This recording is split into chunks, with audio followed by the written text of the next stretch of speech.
কোরআন নাজিল হয়েছে বিশ্ব নবীজির কাছে মক্কাতুল মুকাররমায়।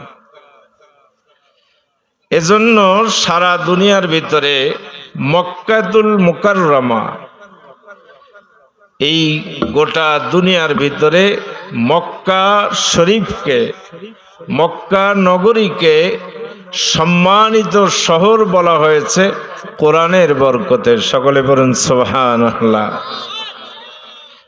এরপরে নবীজির বাকি অংশ কোরআনে কারিম নাজিল হয়েছে নবীজির মদিনার জীবনে। এজন্য মদিনাকে বলা হয় মদিনাতুল মুনাওয়ারা, নূরের আলোক ছটা, নূরের শহর, আলোর শহর।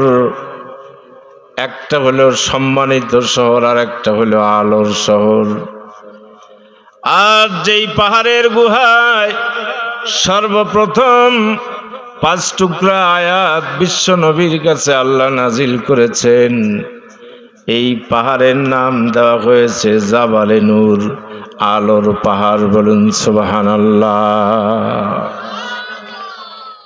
পাহাড় আলোর পাহাড় হয়েছে, মক্কাতুল মুকাররমার সম্মানিত নগরী হয়েছে, মদিনা আলোর শহর হয়েছে।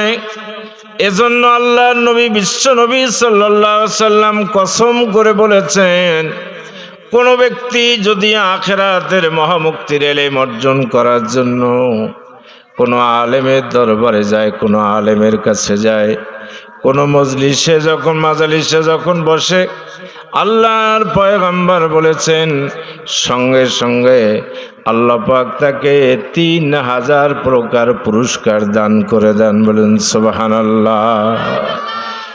1 নাম্বার হলো যখন এই আখিরাতের মহামুক্তির ইলম অর্জন করার জন্য, কোরআন হাদিসের ইলম অর্জন করার জন্য যখন এই কোনো হক্কানি আলেমের সামনে যাবে, আমরা তো হক্কানি আলেম নই, তবে বিশ্বাস করি আজকের যিনি প্রধান মেহমান উনি একজন হক্কানি আলেম।